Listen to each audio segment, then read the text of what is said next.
Hey, everybody. Welcome to episode 30 of Powerbombshells. I'm Sam. That is Mel. We are two broads just talking about the wrestling that we enjoy. We are doing our first live stream that's before midnight. So, and non pay-per-view related. So, we Holy decided crap. we decided We've matured as we turn 30. Exactly. I finally found something to associate it with. I was like, famous 30s, there's nothing. I got nothing. I have absolutely nothing to relate this to. Yeah, so you guys, some of you are probably here for our 21st episode where we celebrated with drinks. And then episode 25 when our show was old enough to rent a car. And now we are old enough to do a 1 o'clock live stream against the NFL. And we're old. And baseball. Right, yeah, because we're super smart. Yeah. We're old and you can't trust anything we say now. Starting next episode. So. Right, yeah. Yeah. So we fit right in with the wrestling community. Yeah, that's it. Yeah. That is true. And we'll also see how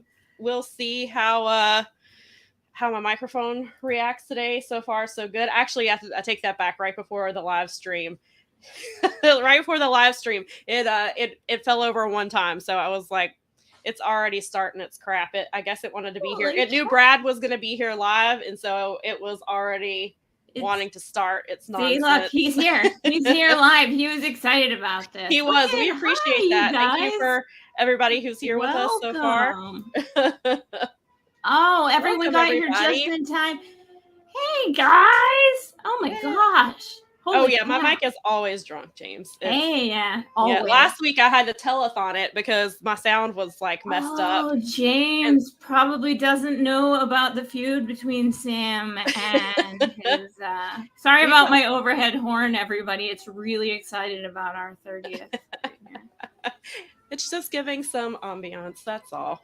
It's wonderful. It's very, very excited to see you. We can get everyone. Hey, everybody. You guys, thanks for joining. That's really, really cool. Yes, and you can do like me. I know football is on. I actually don't have football on. The Braves game starts in 30 minutes, so I have it on and muted. So, which is what I do every time we record. I generally have baseball on and muted. And there we go. There it is. Sweet. Daza. Awesome. Smart. We'll have to. Smart. Ooh, Daza brought beer. Smart. Make sure you share. That's perfect. See, I actually I got the 4 o'clock game, and it's versus the Santa Clara 49ers. Yeah, I know. So see, that's a good thing that we went live. Yeah, I got it right in the beginning because you'll be able to watch. We'll be done way before then. Well, God, I hope. Hopefully, otherwise it would be like one of our other live streams are like 2 hours. We're not doing that. Well, go Saints for now. I feel you, for the moment. I mean, yeah, and so we probably should keep count. My mic's already has already fallen twice, so we'll see. Should keep a little tally. Well, we had to do our tries me during the football season, Sam. It affects wrestling, so we all have to have our football moment with the Power Broad Shells here. I can't even talk. Power Broad Shells. Forgot it. I didn't bring beer, and here we are. Oh my gosh! I'm gonna go ahead. Yeah. My dad was a Giants fan. He was a lifelong Giants fan. So, what do you do? All right. There's some fun going on in the comments over here. I'm really happy. Come join us in the comments. We're having fun. This is perfect. Okay, we're never gonna get through it. See, no, I was just gonna say. I guess we should talk about wrestling now. All right, we are gonna talk about wrestling because we do have. Yeah, I guess that's why people are here. I guess there's kind of a big deal show coming up on Wednesday. I've heard something about it. It's a grand something or other. So yeah, it's grand. It is honestly. It is grand. And yes, James. Thank you. So yeah, there is a grand show happening this Wednesday and Friday. Rampage will be 2 hours this week, so you get an extra hour of AEW. And then if you're not watching if you're like me and watch Elevation and Dark, you've got all kinds of AEW this week. We'll see how much of that actually ends up to women's wrestling, but oh dear. Yes, Doug. That's exactly it. It is a tennis show. Oh, there he is. Yes, absolutely. Yeah, so Wednesday we talked about this a little bit on last week's episode about what the finals might be, and we are getting yes, please do, Brad. Yes, come tell us the rumors and all the cool things you see. Okay, so we're it's a BOYB, bring your own brunch. We're not, who do you think we are, Effie? We can't provide brunch physically. Well, actually, I've got my electrolyte water, and it's orange flavored, so there you that's go. Good. So yeah. Mel is prepared. So there you go. That's what I have for brunch. I have water. I'm pre-gaming, so no one heard that. No. Well, you are going to get some brunch. We did not bring any muffins. We're not going to probably mention any of them. I think that we're going to keep to the things that happened this week that we actually enjoyed. Right. Go Mindies, though. Rock on. And this tournament. We need to talk about the tournament because we got what about it?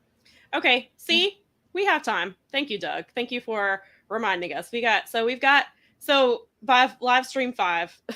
That might be a pay-per-view one, so it'll probably be midnight anyway. So perfect timing. Wow. Okay. So anyway, yeah. So about that wrestling thing that we were talking. We are getting Bryan Danielson and John Moxley. It's cool. It's the all BCC final. Yep. And so that's kind of what we were expecting. That'll be a banger of a match. Okay, I think we have to have this conversation though, because I think it's important. Because do we go Danielson or do we go Moxley, and what are the ramifications there? Okay.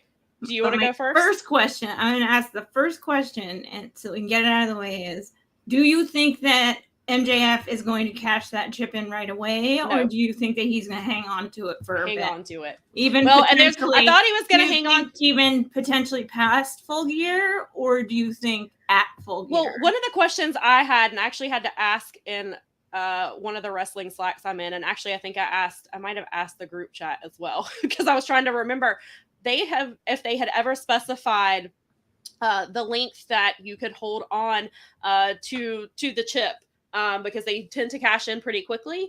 They've never had a cash in the same night. But how long do they get? Is it like Money in the Bank where they get to hold it for a whole year? And from what I understand, it's never been specified. So I think MJF, originally, the original plan was MJF was going to cash in on Wednesday at Grand Slam. Okay. But because of everything going on, I think they've scrapped that plan. My guess is the same thing I said last week. I think Danielson wins. And I think he holds the championship for a little while. I'm wondering now if he even holds it longer, because they announced the Seattle show, January 4th, which also means no Danielson at Wrestle Kingdom, sadly. So Zack Sabre Jr. is going to have to keep talking to George Michael. Which is okay. Yeah, see if George Michael will help him get that match. Wait. How? I want to know exactly. It is the year. Okay, see, that's what you sure? What are your sources? Doug said me. Oh crap! You're not supposed to tell me that. Are you go? Yeah. Okay, so which one? So yeah, I think regardless of, I did want to pop this one up here. See, yes, Brad. That's my thoughts exactly. I think Mox leaves and gets to take his 6-week vacation that he was supposed to have. I think they promised him, hey, if you do the tournament, we will let you go on vacation for 6 weeks. Which is the plan was, I believe, was him to take 6 weeks off, and so he can come back and restart his feud with MJF. And also, if he leaves after this week, so he wrestles Wednesday, so I guess the following week would be his 6 weeks. I think if I did the math correctly, that would put him back the first week of November, and Full Gear is the 19th, so that's 18 days. I'm sure they can find something for Mox to do in 18 days, but I still think he gets his time off. I think Danielson gets the title. I hope he holds it through January. I'd like him to go into Seattle as the AEW world champion. I think that would be nice for him.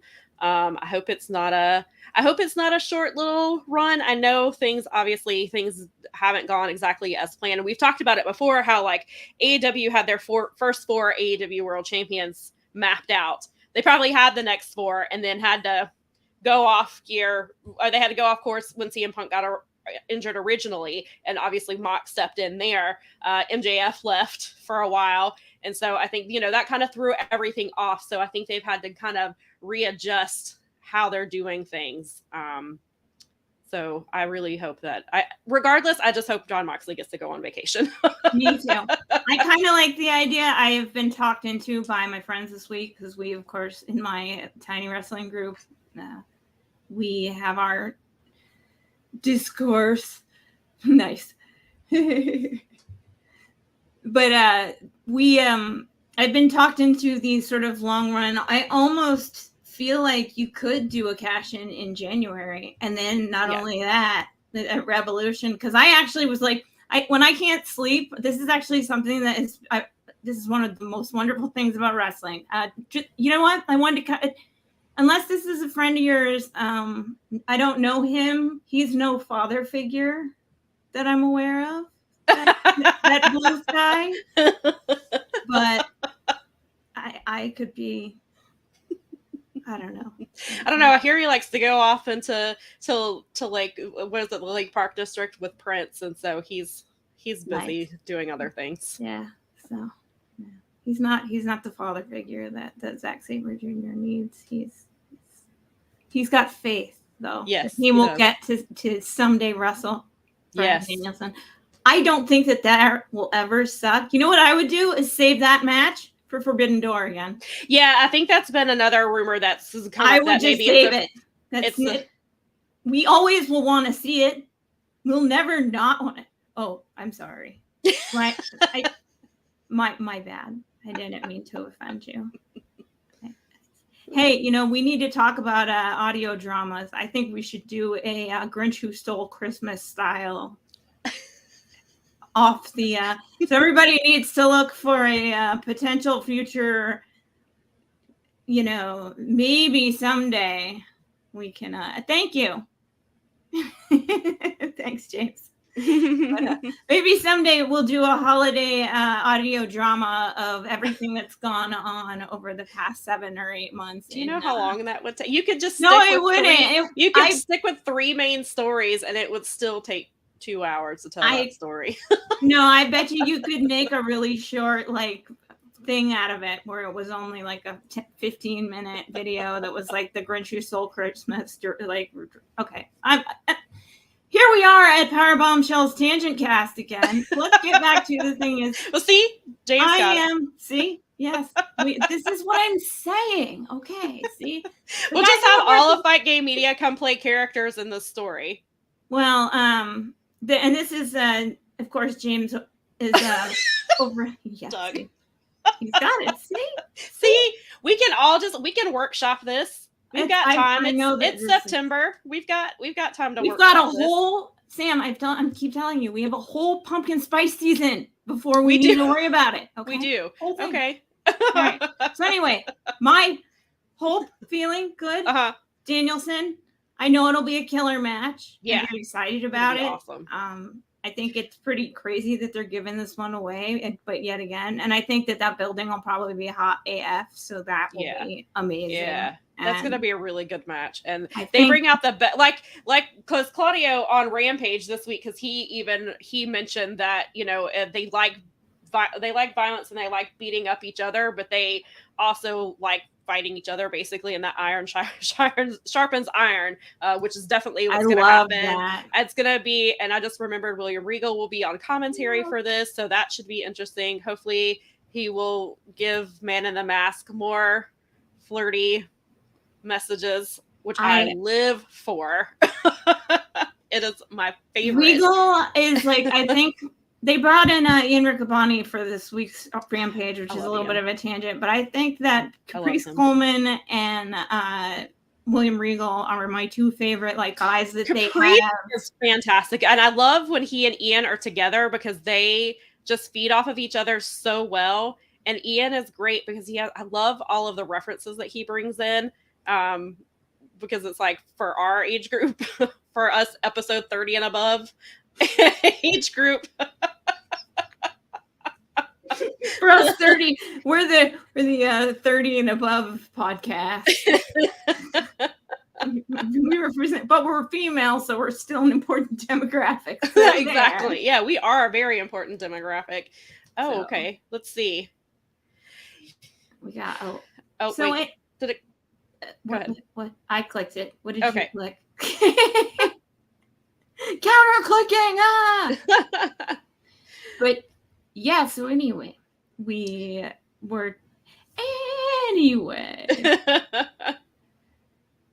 yeah, let's actually before we bring up Brad's, since we're still on the Caprice thing, I'll pop this one up. Yeah. Yes. Yes. Yeah, Doug, exactly that was phenomenal because I missed it when it happened, but then Doug sent the link to the group chat and I saw it and it was phenomenal. I'm telling him to use his inside voice. I'm so glad somebody finally did it and that it was Caprice because Caprice does not care. And Jericho was still butthurt about it. Excuse the lang. About it, that such that he said something this week about not liking that other guy and the way he acted. And I was like, it's because he put you Listen, I want to have now at this point, we should get Caprice versus Jericho on the buy-in for full. Oh, I'm sorry. I think they're going to call it. I think the buy-in's only going to be for Double or Nothing. That's on the on 0 hour before Full Gear. And definitely Doug's the man. But yes, okay. So I mean, I like that Excalibur is really sort of kind of in my world becoming something of an anchor there, and because he really does a good job of doing what I love that Kevin Kelly does, which is painting that picture, that real sports feeling of commentating, where I can walk out of the room and I am being told what's going on in the. Well, and he does it in such a way, like he doesn't make you feel dumb for not knowing things. He doesn't talk down to you. He talks like he's standing in front of you directly and explaining to you, okay, you see this is what's happening. And I think it's phenomenal. And he's just he's really great. And I do love Ian and Caprice, like they're doing their thing. And I'm glad they're still getting I'm glad that fans who maybe aren't super familiar with Ring of Honor or they weren't watching very often and they can see what Caprice and Ian can do, which is great to see them interacting with guys like Taz, Jericho, and the regular AEW guys, but it's Ian and Caprice, or Riccaboni as Caprice calls him, when Riccaboni and Caprice are on a show, when they're on commentary together, they work so well together and they're so much fun and they are very passionate about what they're doing and about the Ring of Honor wrestlers, which I think is great because Ring of Honor obviously has not gotten a lot of the love that they should get. And Ian and Caprice do a really good job of making everything feel important and they explain things really well. I really love them. I think they're fantastic. I sure hope ROH ends up on the Reels network. That would be amazing. I can't imagine a better Reels is deal. The perfect place for ROH. They already have the top show on Friday and Saturday night. It would be an amazing place for that to end up. Yes. They do. And let's go back. But I do real quick here on this, Brad. Yeah. I completely agree with you. And I one day will have a thoughtful editorial piece for my Bitch of the Week I'll call it, about Mr.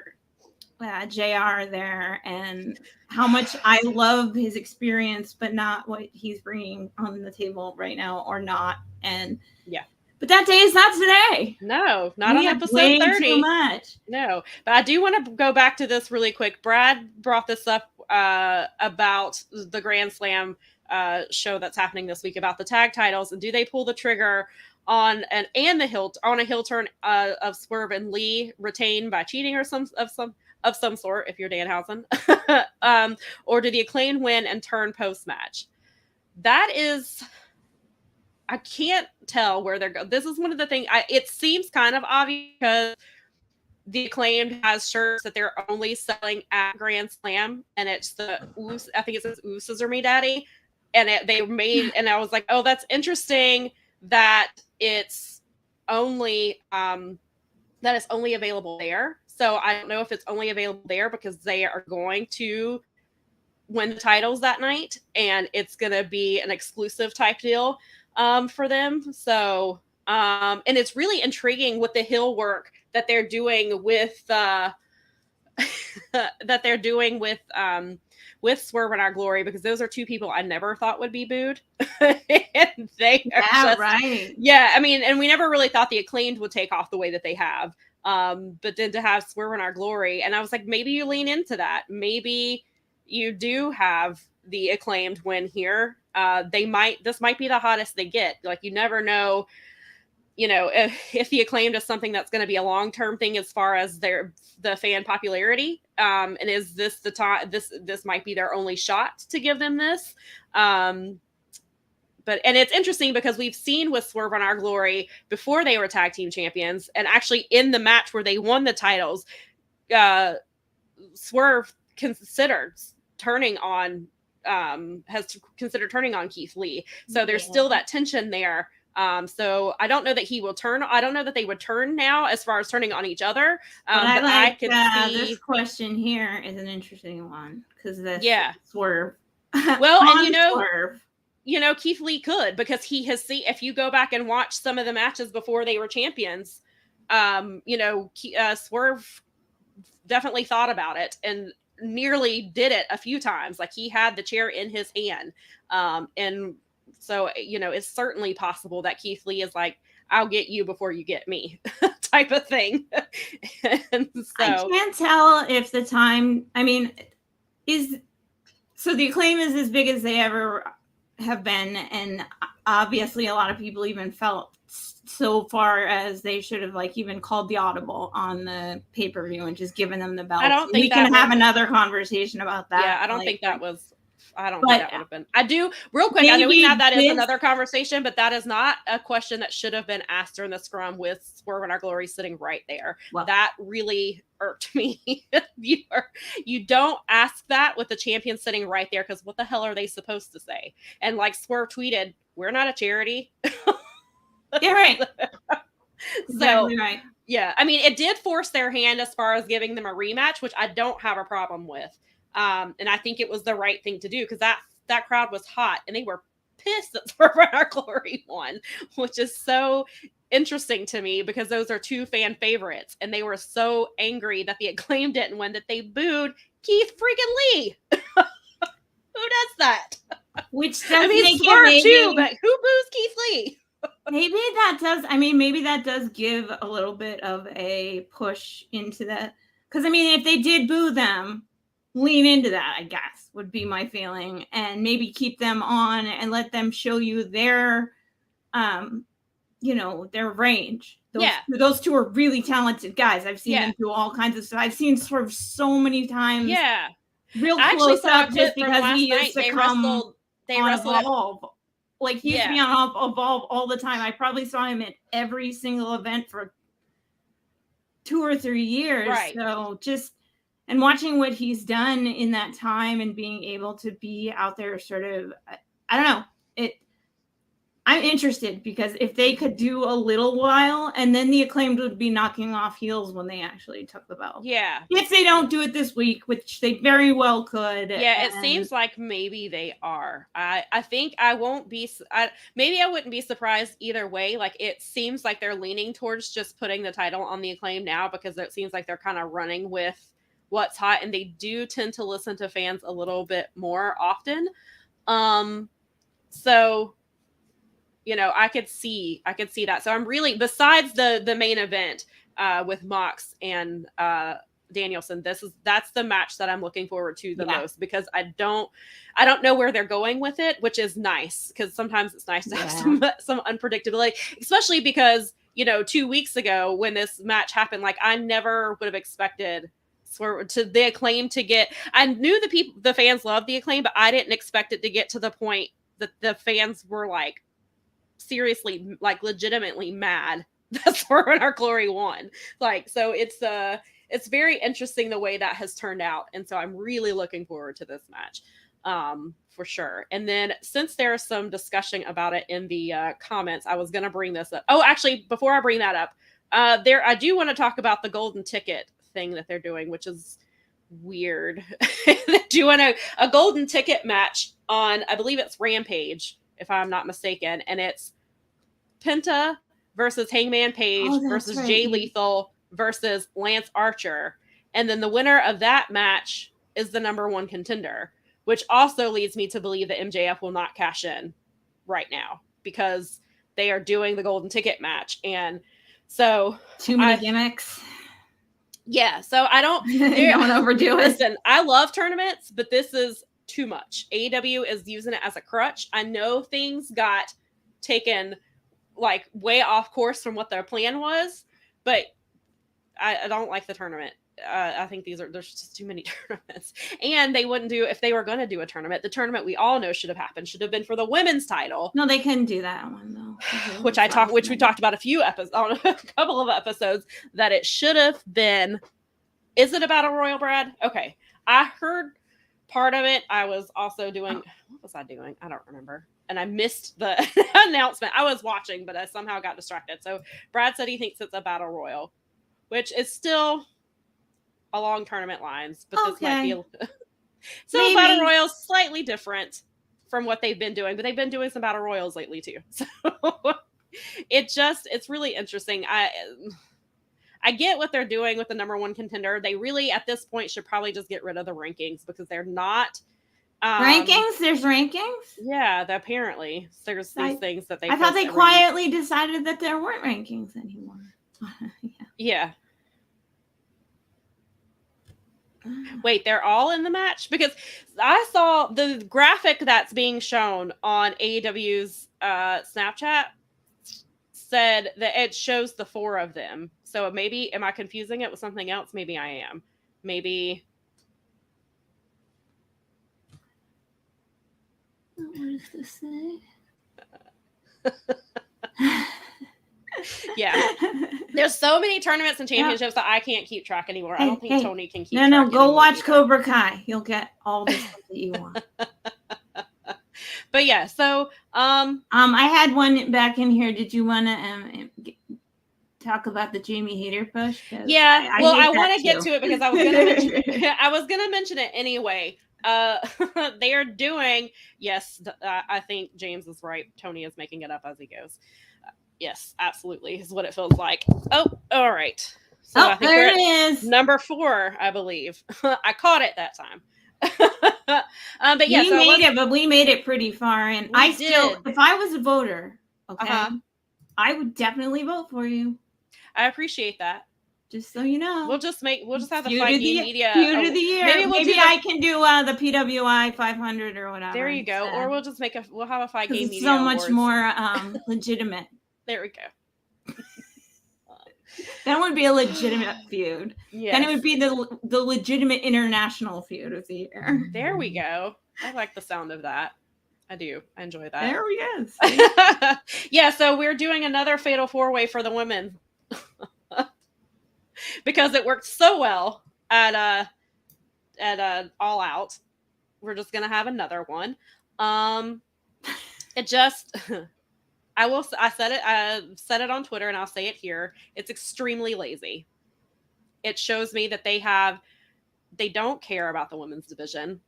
They're just like Tony. If Tony was already going to win at All Out, which was the rumored plan before Thunder Rosa was injured, you should have already known who she was wrestling.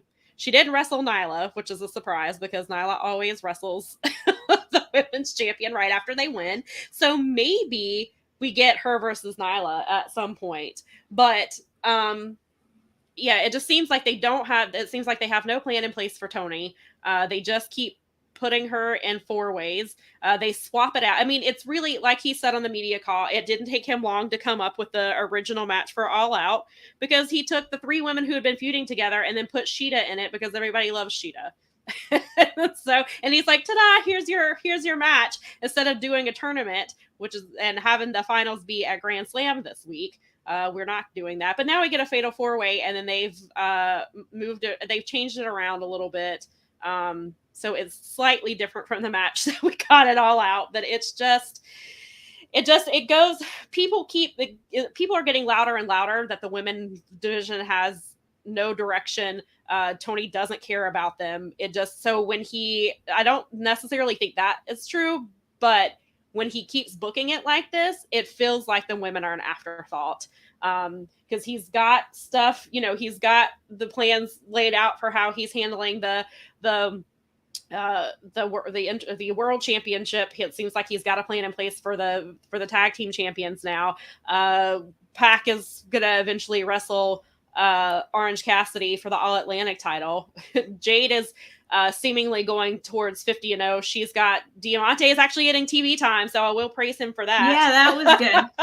I was like, oh, right on. This is fun. So and Diamante said something about she's bringing the baddest bitch from 305, and I'm not sure who she's talking about. Is that Mercedes Martinez? Mercedes is from Connecticut, and Mercedes is out with an injury. No. So no. Unless Mercedes has been, unless she's been cleared. Actually, I saw a couple people ask if it was me. Maybe it will be Slamovich. Yeah, right? People have said Red Velvet, but Red Velvet's from Texas, and she's injured as well, I believe. So I don't think it's either one of them. Is Masha Slamovich from? Well, she's technically she's from across the sea or something, probably with the name of Masha. So I don't know. I'm trying to, because Tasha Steeles is not from Miami. So because that was Maya Nikki's one of our first guesses was Tasha. So I'm not positive who it could be. I'm looking forward to it. I don't know if it's somebody they've signed or if it's somebody they're just bringing in, which, that's nice. And, James, I don't know. If how much Kenny has to say, and how much say he has in the division now, and we brought this up last week on last week's episode with Kenny being suspended. I don't know how much say he has in the women's division, because that's what we were talking about, how he seems to be the only one outside of the women who give a damn about the women. But I don't know when he was injured. I don't know how much he was involved during that. He obviously was only back for like 2 weeks before all of this happened. So I don't know what Kenny has been able to do. Yeah,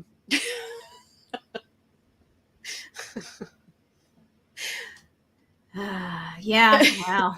Hey, it's a place.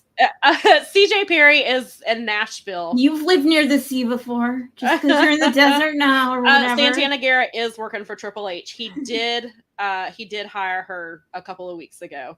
So yes. So she would not be the person they are bringing in. And I was like, and we were trying to think of other people. I was like, well, Madison's there, but Tenille is not from the 305 unless she lives currently in Miami. So I don't think it will be Tenille. And Tenille is not necessarily somebody you would refer to as the baddest bitch. So, I mean, maybe, but I don't think that's who Diamante was talking about. So I don't know where they're going. I'm sorry, but these guys are having a conversation. Yeah, about Kenny they're having a blast over here. Yeah, yes, Kenny is busy with the game and also with getting his rabies shot. Although, let's be real, how do you not love a man who wanted to save the woman and the dog? Right. Especially the dog. We know Kenny's a dog lover. So. Yes, we do. It's even in his bio. That's what Nikki and I were talking about. We were like, what's in his bio? That dogs, what is it? Dogs and some cats love him or something like that. I think is what it says. Maybe some cats. And Coda still loves him because we saw pictures this week because Kenny and Nakazawa are in Japan for the game. And Daza, the 305 is the area code in Miami. And that's what they keep talking about. Yes. And so Diamante is built. I think Diamante is actually even built from the 305. And it was funny because Nikki and I were talking about if I were a wrestler, I would actually be built from the 3132 just because it would be very over with the whole area here. Right. Historically. 313. No, we do not want him to do a Pepper. Poor Pepper. No. Poor Pepper. You're gonna start triggering a lot of fans from back in the day with that comment. Okay, well, please don't do that. We don't need to talk about dog trauma. We've had enough dog trauma over the last couple weeks. Yeah, and I think that bless all you dog lovers and dog assists and all you. Yeah, I saw that, Brad. It was insane. Yeah, you can see the breed, and I think Doug pointed out how hard did he bite him for him to have a bruise 2 weeks later. That's it's impressive. Yeah. So anyway, back to and then we do want to make the point about Larry for a future card. Maybe that's the Wrestle Kingdom feud that we're looking for. Yeah. Definitely had to be bad. Yeah, Larry. Yeah. No, seriously. I mean, I think as we're both dog owners, so I think James and I, we know. Yeah. So back to the woman. Anyways, real quick. Yeah, it is gonna become another season, just like you and the microphone. Larry versus Kenny. I mean, receipts, people. Receipts. Okay, we've all learned how important keeping the receipts are. And then returning them at the most inappropriate time possible. Yeah. So just hang on, and Larry and Kenny they'll come. The day will come. But yeah, so back to we'll bring it back to the women real quick. Jamie Hayter, I still stand by the fact that she should have won at All Out. She should have turned on Britt there and cost her the title. I do love Toni Storm, and that's not to take anything away from her as the champion. I just think for that story, that's what they should have done. And then Jamie, I'm just very tired of this story. I'm just ready for Jamie. I don't know why. And then it was weird because Jamie she came out and attacked Toni, but then yelled at Britt to stay away from her. And so it was like she was still doing Britt's dirty work for her, but then is still mad at Britt. And so that didn't really make any sense to me. So I don't want them to drag this out to Full Gear, but it seems like that's where they're going, is that they're going to have, yes, Daza. If you have watched Hey W with RJ City, then you understand this reference. And I do wish that's what she called it. So shout out to RJ City for coming up with that name for Toni Storm. I'm gonna throw this one. Oh, you did. Oh, sorry. Yep. You go. Yes, James. I agree. I do feel like too. I don't think this, because of the situation with everything going on, I don't think it should have been Toni. This is why Jamie would have been the perfect person at this time to be the champion, especially because this is still, it's still, actually, no, I take that back. It's not interim now. It is just, wait, is this technically interim? I don't know now. Because Thunderstorm for the interim title for now because Thunder Rosa didn't vacate. She still has the title. We know that she and I got put this up there is that Daza does have many fabulous ideas. Yes. Yes. See? Oh, yeah. You're not alone. Yeah. So Toni is still the interim champion. So which is why I go back to Jamie should have been interim champion, and then have Toni be the one to actually take it off of Thunder Rosa when she comes back, and then be the rightful AEW champion. But hopefully hopefully they just get rid of the interim championships for a while. Like, I get why. I know that Thunder Rosa's situation changed this week or didn't. I mean, it's very hard to pin down like what is going on there. And yeah, but I don't know. It feels just as rushed as before. It just continues to feel so like it goes on to continue that they don't have a plan in place for the women's division and that they are an afterthought. They have women on there. Sometimes it feels like they have women on there because they have to. It just feels that's just how it feels sometimes. And no, I don't think that they should not have the women. It just feels, I just wish somebody gave a damn.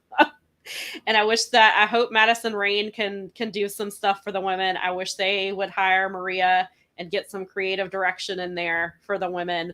I hope they get shit figured out before ROH goes to Reels or wherever it goes. Because I don't know how the hell they're going to run 2 women's divisions when they can barely run one.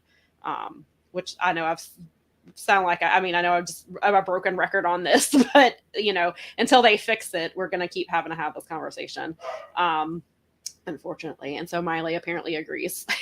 I mean, I think that there's a strong group of people out there that I do hear agreement with from a lot of different people. Is they want it to be good.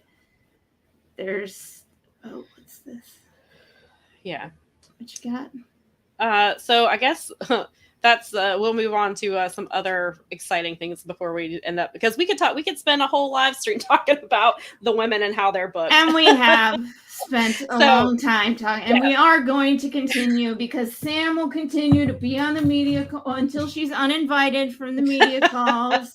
They're just not going to let me. They'll let me come. They just might not let me ask questions anymore. No, not the women's division, girl, not her. And then they'll be like, "See, Tony, that's exactly the problem. Yeah, you got to let her keep asking questions." Well, if I don't, maybe somebody. If they don't let me ask questions, then maybe somebody else will. I'll just start writing questions, and then I'll send it to people and be like, "If you get on the call, ask this question." They're gonna be like, "That sounds like a question from Sam. Don't answer it." It's gonna be like he's gonna walk into a media call one of these days, and every single question is going to be about the women's division, just because. Yeah. Brad, that's a good question. I had some faith in that, which is my fault for having any faith in that. I thought maybe we were gonna get an all women show. I don't know what that is. I think that's covering your ass. I think you copyright everything. Well, and one of the things that said, like, when the trademark was covered was like they could use it for, if they wanted to, they could use it for all kinds of merch. So it seemed like, okay, maybe we have a plan in place for the women. That has not translated on TV. So I don't know how the hell you're going to have any women's merch when you can't even put them on TV for more than 8 minutes. You can't. I wonder if so much shenanigans going on, particularly in the professional, the larger sort of macro sphere with what's going on with AEW in their, what they're dealing with right now. It's like all the things when you're in trouble or things are going poorly, all the like things get pushed further down the line. And so anything that was close to the bottom third or whatever. Right. And it's always the women who get sacrificed. And I just start to wonder if, I mean, it lends, you got a lot of questions about, is he running a sloppy shop, and is he, having control of the locker room? But it's like, is he paying attention to the sections? Like he needs to learn how to delegate better. Everything. I mean, that sort of those ideas that some of the guys on Fight Game Media, and BFI and the Boom, and a lot of our people that I just listen to, and because I like to hear the different perspectives. But it seems to kind of come back always to the fact that it's like, you've got to be the boss. And then you've got to find other people that are boss people, that are leaders, like Maria, to come help you with the women. That someone mentioned that a little bit previously. And James, that has been a question. Somebody did when All Elite Women first broke a reality. I bring it up a lot too. I don't want it to be that. I hope it's not a reality show. There's too much drama as it is, it sounds like. Well, that just seems like the worst idea ever in a situation well, considering like this. everything that's happening, we know there's locker room issues on multiple fronts. I think a reality show is the worst possible idea they could do right now. Or we're all the biggest marks in the universe, and this entire time they've been working us since Cody Rhodes left AEW. This entire thing has been a total work, and also that we can introduce something amazing, some women's thing to you, or same, Daza. I really don't. Or so that we can present you with our brand new reality show on TNT. No, God, that would be a nightmare. Because do you know how pissed off fans would be if that's what really happened? Well, I think it would hurt everybody. I don't think it would be good for wrestling. I don't think it would be good for people who archive wrestling, who talk about wrestling like us. I just don't think it would be good. I think it would be really not as cool as you might think it. Well, we worked everyone. Yeah, no, but because that's grosser. You guys are like supposed to be. I don't know. I feel like for me, I'm not going to stop paying my money to do things with AEW at this very minute. I haven't reached a point where I'm like, no, you don't get my money anymore. Right. But I'm watching very closely, and I am going to be critical of something that I put my money on because it's the only thing I get to vote with anymore, which is my pocketbook, my wallet. I can give you my money for pay-per-views if I think that you're doing the right things or not, and they haven't lost equity with me yet. No, but it doesn't mean I'm not going to be super critical of them. Yeah, and I still do give them the benefit of the doubt with a lot of other things as far as their booking goes. But when it comes to the women, no, I don't trust anything anymore. That ship has sailed for me. They're going to have to do a lot to make things right. And yeah, exactly, James. Yeah, that, of course I want the women to get paid, but this is not the time for it. Give us the matches first. Let's do that. Let's build the women's division first. Yeah. That's it. Doug, I can see. Yeah, and Kat has a very low tolerance for a lot of things. Especially, she's a newer wrestling fan. If you watched the episode with Doug a few weeks ago where he was on, he talked about how Kat has like a really. She's only been into wrestling since they've been together, so she's only been in it for a few years, and so it takes a lot. And I'm sure there's a lot of fans who are like that, or they're fans who are coming back into wrestling after have been away for a while. And they're probably like, this is the same WWE crap that they were treating the women like back then. And yeah, Matthew. Yeah, I watched a few episodes of Roads to the Top, and they were just extremely mean to Brandy. His family was awful to her. His sister was to the point where I didn't even want to follow her on Twitter anymore because she was so. Those shows are cut so horribly. Yeah, they are. Make people look. They make them look terrible. I was like, why would you agree to that? But now I think, isn't Cody getting a reality show? He's doing some other type of show. I think he did. But it's related to his is it related to like his like outside wrestling venture stuff, like his there was the Dark Company show, the Go Big Show. No, but there's another. Oh, another. There's apparently that was like part of the deal to get him to come over. Interesting. Was that they were gonna give him some other sort of thing. But now that he's injured, I don't know like how that affects things either. Yeah. Daza, yes. And that's another thing. And I brought up Stardom before, which I need to watch. I know even as someone who doesn't watch Stardom, I know that's the best women's wrestling in the world. But New Japan is about to start bringing in Stardom women to strong shows in America. When fans start to see that live and then they turn on AEW and AEW is supposed to be the one of the best promotions in the country, but they can't book the women's division correctly. And then they're going to see what Stardom does. I think that's going to make them look even worse. And I think that I was hoping with the way WWE has started to book some of their women, like Bayley and Io and Dakota, that maybe it was going to push. It seemed to the first week.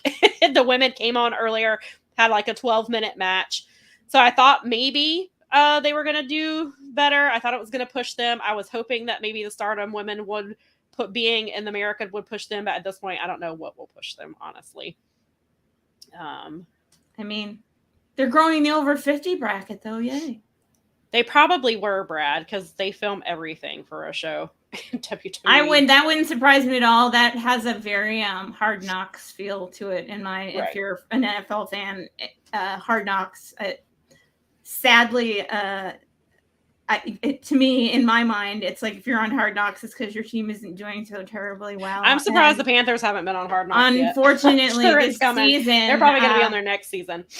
Well, unfortunately, this season was the Detroit Lions, and believe me, I am a Seahawks fan who lives in the Detroit area, but I do want I've lived a lot of places, sure, and I want the home team to do well, and I want the home team fans to be happy, but unfortunately, for many, many reasons that are not on for this show, but I do there is some sort of Hard Knocks.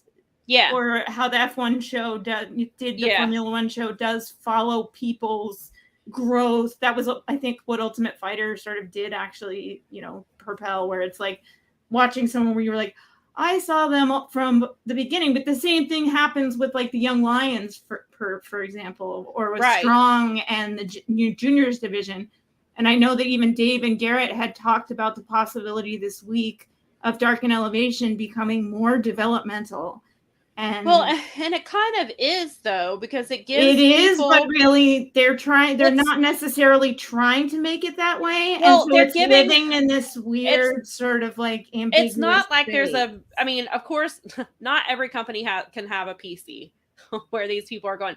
So they have been utilizing Dark and Elevation as a place where women in particular, but other wrestlers as well, they're getting time in front of a camera, they're getting time with big production, they're learning other ways to wrestle, because even people who wrestled in WWE has a certain way that they train their wrestlers. So they come here, so when they're coming to AEW, then they kind of see this is how AEW runs things.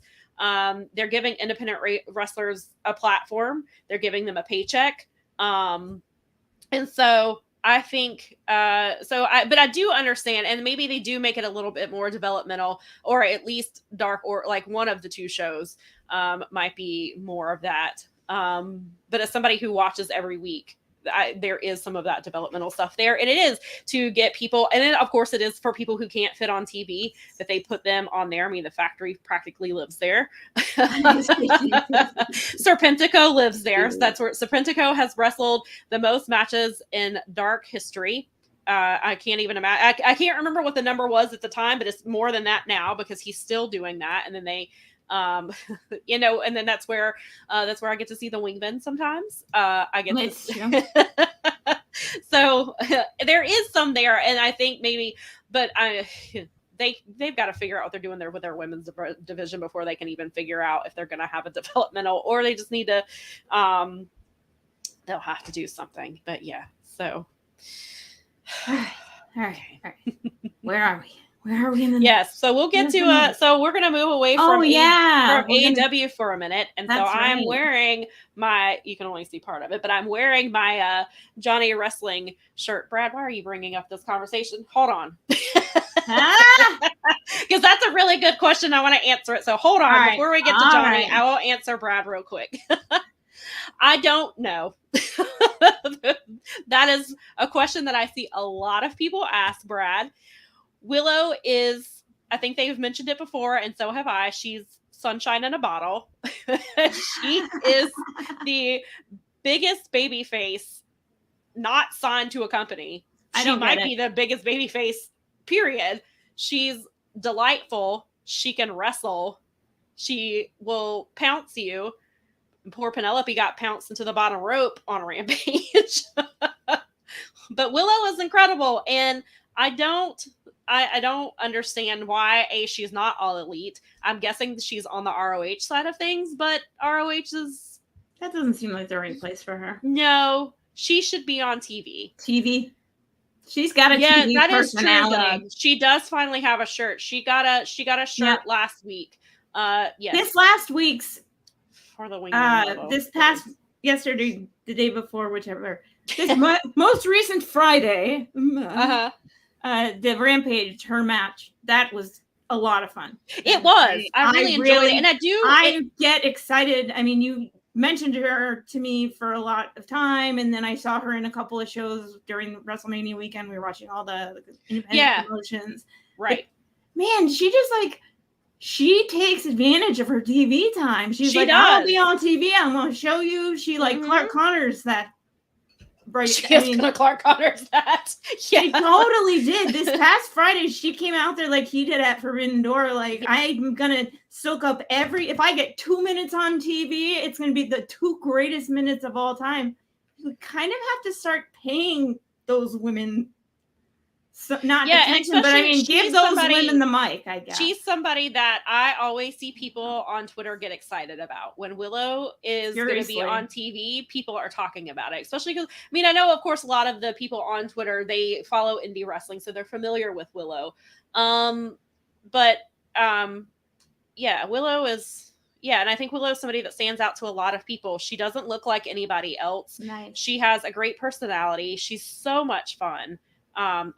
She should be everywhere. And I was a little disappointed that she won on Friday. I do think they're finally building up something for Penelope, which is nice to see, because Penelope is one of the All Elite originals. She's been here from the very beginning.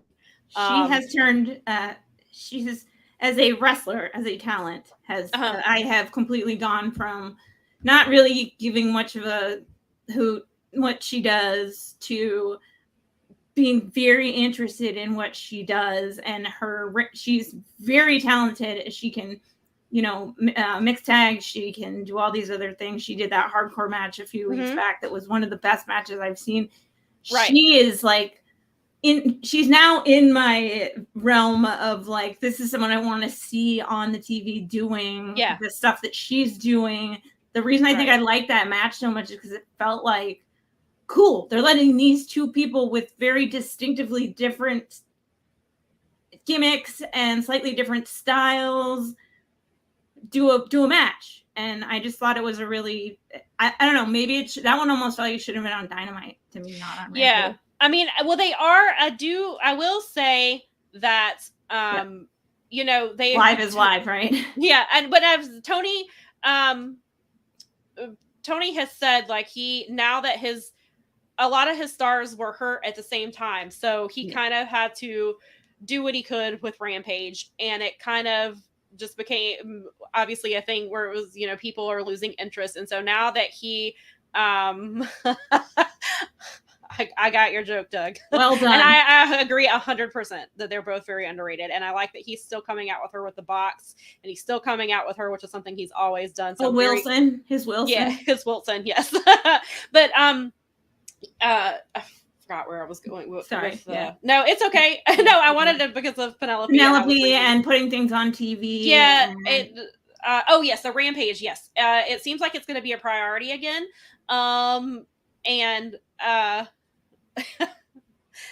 That's all right. I knew what you were saying. Yes, she knows she's not supposed to. We have to keep cursing to a minimum on this show. So it sometimes works and sometimes doesn't. But yeah, so Rampage get a swear jar like the Boom guys have. Yeah, Rampage is supposed to be a bigger deal now, from what Tony was saying on the media call. We'll see, obviously, the 2-hour Rampage this Friday. So hopefully we get more Penelope Willow-like matches there. Hopefully they are going to put more of an emphasis, because they got to the point where women on Rampage were having 2.5-minute matches. Yeah. So it's ridiculous. So I hope that things are going to get better. But again, I don't always have faith in some of the things that they do, but we shall see what happens. And I'm going to finally circle back over to what I was going to say before we got on the Willow, which I'm glad we talked about Willow, because she's great. And definitely. I will always sing Willow's praises. She's phenomenal. But yes, so I'm wearing my Johnny Wrestling shirt. I don't know how much of that you can see. Maybe you can see it says Johnny Wrestling. But so Johnny Gargano finally had his first match back in WWE on Monday night. which is the only reason I tuned into Raw, because somebody told me beforehand that he was going to be on there. It finally. So I appreciate that. Congratulations. Thank you, everyone. So well done.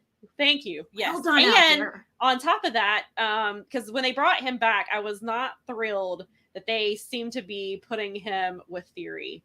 I have a lot of issues with him. So I know why they're doing it, because they're going back to the NXT stuff with the way, and I get it.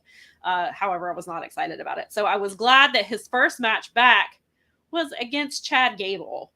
Yeah. Like, this is a match that should have happened a long time ago. This was the perfect way to bring Johnny up to the main roster and have, obviously since his return, have him wrestle somebody like Chad Gable. Chad Gable is somebody who I think is completely underrated from when I was watching regularly. I've always been a Chad Gable fan since I loved American Alpha. I enjoy what I have seen. I don't watch WWE every week and have not for a really long time, but the bit I've seen with him and Otis, like, it's fun. I enjoy the Encino Man reference that Chad Gable does with his shush. So it just makes me think of Encino Man every time. So I love that.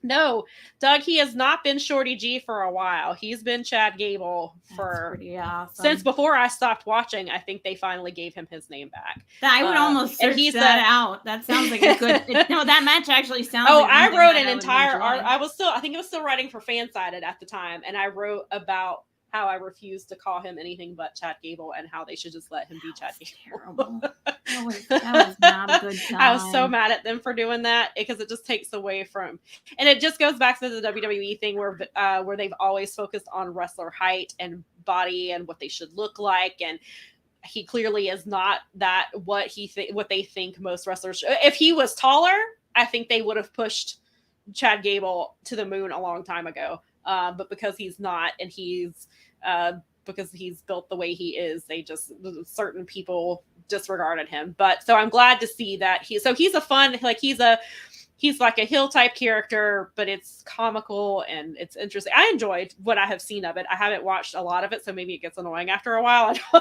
but I will say, so his match with Johnny Gargano was fantastic. This was the match that Johnny should have on his. These are the type of matches that Johnny should have every week, because Johnny's phenomenal. He has not missed a beat being gone. He was gone for 9 months, and I guess it was about 9 or 10 months. Since his last match, he looked phenomenal. I'm still sad that we're not getting Johnny versus Blake Christian. That was the match I was hoping we would get before Johnny signed with someone, because Blake had been calling him out on GCW shows for a while. And he was calling him out on Twitter, and it never materialized. And when he signed, Blake Christian had even said he was like, maybe someday or something like that. So I'm hoping the wrestling goddesses will smile upon us at some point and give us that match, because they're both phenomenal talents. But so Johnny looked great. I'm always happy to see him. I hope if they continue having him on TV with matches, then I will probably tune in for Johnny matches. I'll just have somebody at me. You at me that Johnny is on TV, then I will come. I will stop what I'm doing and come watch. For sure. And I will say, real quick, work, folks. Keep adding Sam when Johnny Gargano is on TV. Yes, please do. And I did. Or the Powerbombshells account, which you can totally either do way, too. we will see it. We'll see that. I missed it when it originally happened, but I saw they did they showed it again. Kevin Owens cut an incredible promo on Monday night against Theory. Still not going to make me watch a Theory match, even though I love Kevin Owens probably as much as I love Johnny Gargano. So I do, but Kevin Owens he's phenomenal. He's one of the best people on the microphone. I'm glad that somebody was saying that he heard Mox's promo and was like, all right, bet. It was like, let me go out here and cut this type of promo. So these two were just cutting they phenomenal promos last week. But yeah, so Kevin Owens is great. And if he is wrestling somebody that's probably not Theory or Riddle, then I will probably watch it. You can at me about Kevin Owens being on as well. Because that's one of, and I've tweeted it before, because last October is when I quit regularly watching WWE, and Kevin Owens is one of the people that I miss the most. I miss watching him. He's made it so much so good at what he does in the ring, on the mic, outside of the ring. He seems like a phenomenal person. So I love Kevin Owens. So yes, at me when he is on as well. There you go, guys. You have permission to at her. You do. Johnny Gargano or Kevin Owens are yes, on WWE. I will stop what I'm doing, and then she will go contribute her female demo to the female demographic. I will. For a quarter. Yeah, I'm not looking to start time in WWE women's matches again. I'm not that invested in WWE to that point. Even though I am happy to see, and Bayley versus Bianca is going to be incredible whenever it does happen, and I will definitely watch that match too. Like a good match.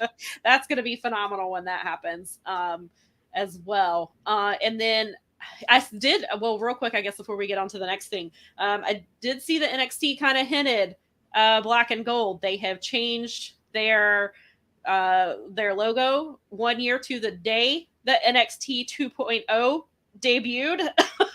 So seemed like that was Triple H's big FU, which I thought was great. I don't know that this version of NXT could be anything like NXT Black and Gold, because that was a special group. I don't think you can bring that time back. They do need to. I wish they would make NXT like that more than what it's been, because the 2.0 was not for me. If it was for you, I'm glad you enjoyed it. I couldn't do it. I stopped watching the week after Johnny Gargano left. And so nice. Yeah. So, and I will say I did watch Worlds Collide. No, was it Worlds Collide that had Ricochet versus Carmelo? That was phenomenal. If NXT was that, I would watch it. 8-track too. I heard he's bringing back 8-track. So. Why not at this point? I mean, he's the old man's gone, Sam. Didn't you know? He's not completely gone. No, Sam, you know, because ask like everybody. Well, that part I think he is gone. However, it came out this week that he is likely getting inducted into the WWE Hall of Fame. I saw that headline. My that's Facebook, a whole other article I could write. See, you always will have material. That's what's important. I will always have material, because these people keep doing things that make me write. Not right about this. Yeah, I'm like, hold on. You'll never believe it unless I write it down. Yeah, right. So speaking of WWE, Sasha Banks and Naomi were at New York Fashion Week, and they looked phenomenal. And they look so happy. They look like they're living their best lives, which I'm very happy for them. And it had been rumored, we thought that they were going to be, it was imminent, that they're almost like MJF, imminent return to wrestling. Because there were rumors, or there had been talk that they had been put back on the WWE roster. So some people thought maybe they were going to come back at Clash at the Castle. They did not. And it seems like maybe they're just kind of doing their own thing for right now, which, good for them. But Sasha was on a podcast, and I'm probably not going to say the name of it correctly, and I apologize in advance for that. It's Talk to Radio, I think. It's AHCH-TO. So I apologize if I butchered that. It was a Star Wars podcast, which is probably another reason I got that wrong, because I have never seen Star Wars and don't have any plans to. But they were talking to her. They were talking to her about her experience with The Mandalorian. And then one of the things that stood out to a lot of people was saying that she is interested. She was interested. She's on The Mandalorian. Right. Sorry. She is. Of course. Uh-huh. And so she explained that she's interested in owning her IP, and IP is for intellectual property. And she wants to own the character behind the character. And she mentioned that in wrestling, that's a character that she came up with, and the writers are there to give input. And I will read the quote here that I have from Post Wrestling. And she just said, in general, she said in general life, if she says she responded when asked if she's interested in creating a character that's 100% hers and not connected to anything else. She said, we always want to create characters that we can portray and to live by, but you're a character right now. I'm sure once you get off of your headset, you're someone that's completely different. So we're always portraying different characters in any given moment of our time. And for me, it's really just owning my own IP and owning the character behind the character and really defining who's the character that's playing the character. So it's really just finding yourself. But yeah, when it comes to even just wrestling, that's a character that I come up with and I portray myself. And you have writers coming in and giving a little bit more detail of what they see for it. But it's really when it comes to characters in your life, it's what you do see for your character, because only you know how you're going to play it, and only you know how you see it when you envision that character. So that seems like a really interesting comment for her, and maybe why she's not back in wrestling right now. Maybe she's wanting to make sure that when she does come back, wherever she comes back to, whether that's WWE or elsewhere, that she owns that character.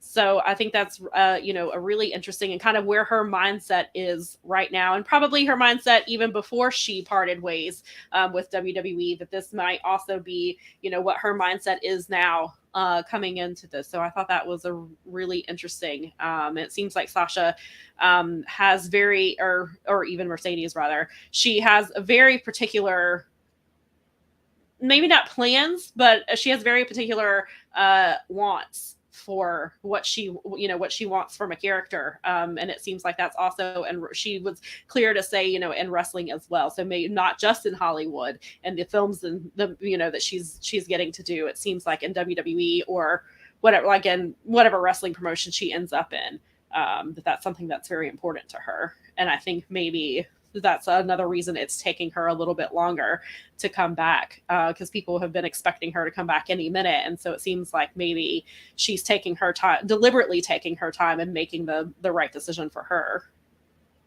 I mean, she would have experienced at this point, having been on screen, I believe that she would have to be in some form of an actor's union now, because probably of the amount of time to continue. I don't, it's so weird how that stuff works with streaming and so forth, but so she's probably experiencing, when you do have a union, you actually do have protection of yourself, your intellectual property, and that experience, if she's got an agent or a manager of any kind, would be able to really help her.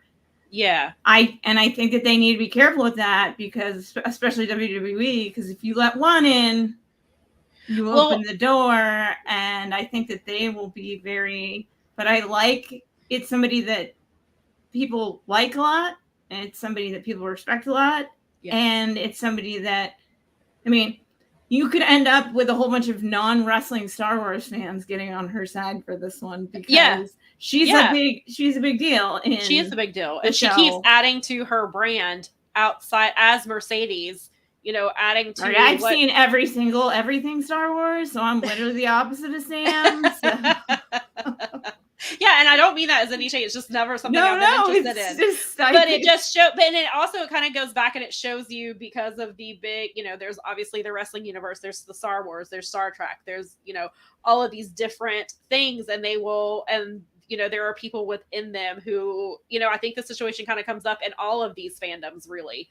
But they will support, somebody that they like, and so I think the fans, and we've seen it with wrestling fans, how vocal they've been since before even Sasha left, they were very vocal about the way she was booked, about things. But now that she's been away from the company, they're very vocal. They're very supportive of everything she's doing. That's how I found out she was even at New York Fashion Week, is because I saw it was a fan account had tweeted it, and it was retweeted into my timeline. So, her fans are very invested in what she does, and as well as Naomi. Her fans are also extremely, and that maybe that's kind of Naomi's take on things too. Maybe she, because as far as we know, she's not doing anything in Hollywood right now. But she may have some interest in owning her IP as well, and so maybe she's kind of using that leverage as well.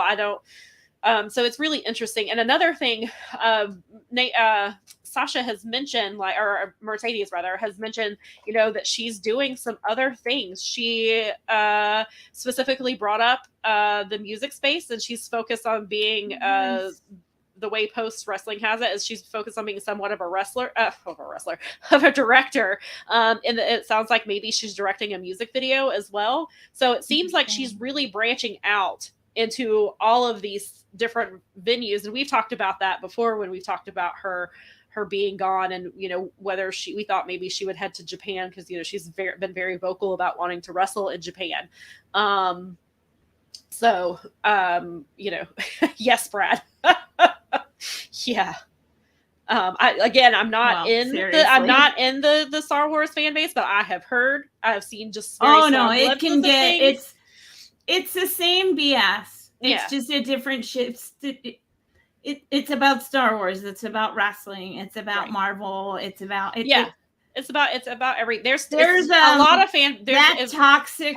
Don't say there's toxicity in every fan base. The toxic fan bases of everything it's the same conversation is what I think is so funny, is whether you're, and I'm sure we've mentioned this a million times, but it's like whether it's politics, wrestling, Star Wars, the conversation basically goes the same dumb way. Yeah, I mean, it always ends up with people. You're even seeing it now with the Little Mermaid trailer. Like that movie hasn't even come. But you see that toxicity there. I know. And so let's argue about a fantasy creature. Yeah, and I am very excited about Andor. Very excited. Yes, I didn't want to skip over that. I just wanted to make absolutely. But see, that's the thing though, is that I can exist in that space and I can have a good conversation with another member of that group of people. I mean, my friends my sister was like, no Star Wars, never didn't. I mean, she watched By Me. I don't know how much she took from it. She had to, because we had the one VCR and I watched those movies. That's another over 30 episode. Yeah, there you go. The VCR. Hey. This is how you know I'm over 30. Yesterday. I saw one of the original ones in the theater. So I saw Return of the Jedi in the theater. So that's the one I was sentient for. I existed on planet Earth for Return of the Jedi. Thus I was able to go see it as a small child. I'm the nerd. I am the trope nerd. I waited in line when they did the re-releases. I waited in line when they did the But it's fun. prequels. That type of stuff is a lot of fun. So there are such really great, really fun things about stuff like that. And so the toxicity just in any of these fan bases, it just takes away so much. And it dominates the conversation instead of the conversation of the people who do things like that, where they experience as a collective. And that, that's what we talked about in wrestling, that there's so many things.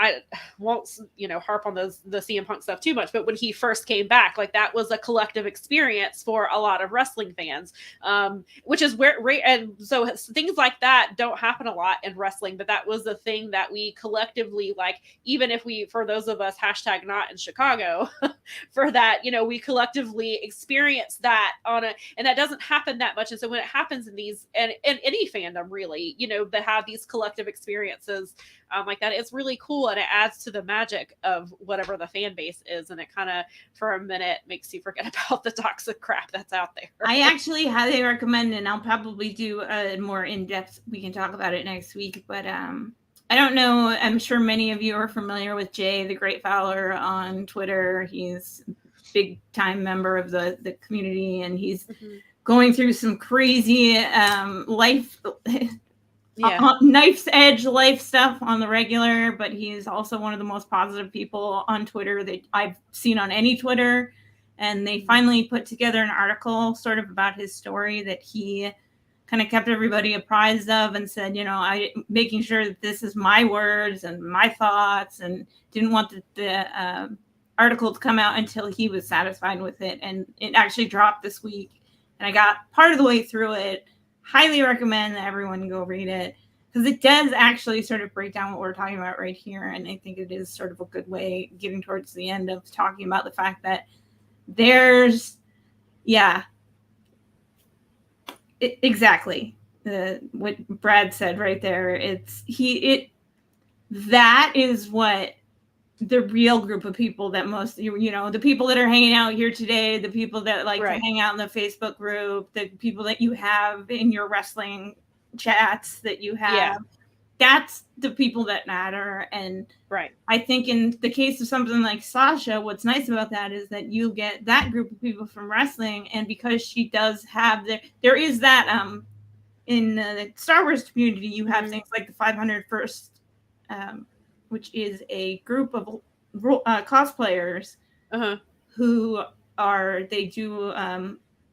they have everything. They've been extras in the films. They the job. Incredible. They dress up as Jedi Masters, everything from Jedi Masters to Stormtroopers to everything in between. And they do an amazing job on their garb.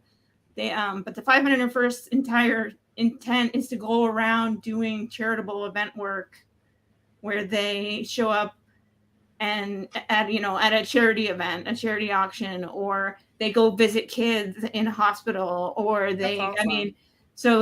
And that is a lot of Star Wars fans. Yeah. Getting all dressed up as Star Wars fans, characters that they love and doing good in their community. And I've met a few of them because they used to come to the city that we worked in. They used to visit one of the local pods. Because it's a huge organization. They do an incredible amount of charity work.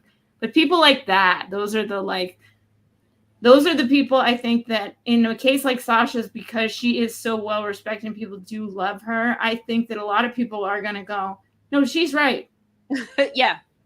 And I think it's good that she was holding out, and Naomi might be smart to hold out because it doesn't hurt to jump on those coattails once the path is started. I mean, you get in her wake and you're someone who has a voice of your own, where you do have a popular following, you guys might be able to make a bigger difference than you think. Right. And the whole thing is changing. So. Yeah. And it kind of goes back to the conversation about unions and wrestling. And, people have talked about like, they need a big person like a Roman Reigns to say, we need a union or something like that. So clearly that's not exactly what Sasha is doing here, but Sasha is somebody who is big enough that can make a statement. I want to own my IP.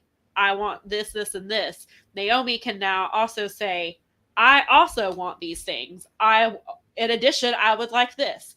And, and Naomi has a unique situation where she is in she's in that family where there's Roman Reigns, there's Jay and Jimmy Uso, there's Solo Sikoa. Like, she's married into that family. And so, she has a bigger, not backing, but I think she's big. I think she has more than she realizes. And I know she probably feels like she has to be careful not to rock the boat for somebody like a Roman Reigns. And things like that. But on the other hand, she has a voice that is powerful, and having somebody like Sasha at her side also saying these things, that is really powerful. And it's powerful as women of color, as Naomi is a star in her own right and should be a lot bigger in WWE and outside of WWE than she is. But then Sasha has, and like you said, she's got this additional fan base that is very large. So Sasha is in a very unique position, I think, and she's in a unique place. And I hope that they are able to make the change that they want to make, or at least for themselves, and maybe set the path for other women and other wrestlers in general behind them, that they can come in and be Wouldn't it be great if it was ladies that got wrestling unionized? That would be incredible. Everyone would have to shut up forever.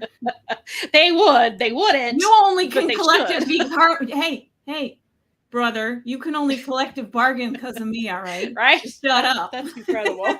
That would be incredible if that happened. I would love to see that happen.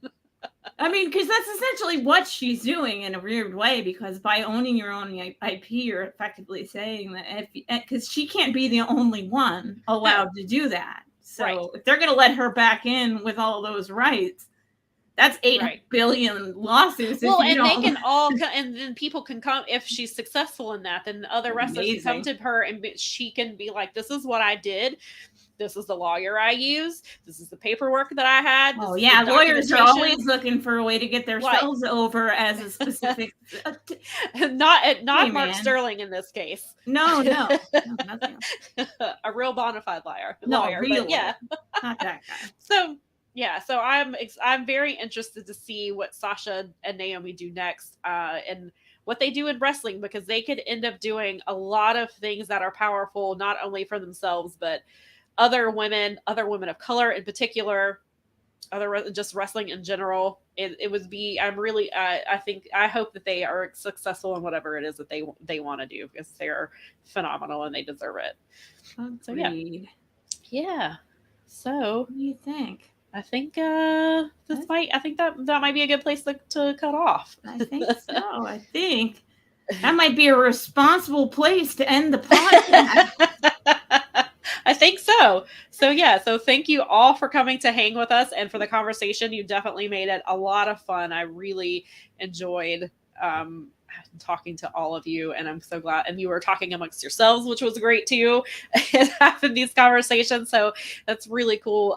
We will be back next week. We will not be live next week unless something changes. But it is nice to see that that you guys had fun, and really. Maybe the next live stream we will not schedule it at the 1:00 football game. Maybe we'll schedule it later in the day. I have thoughts on a potential another live stream. I have to run it by my esteemed co-host first.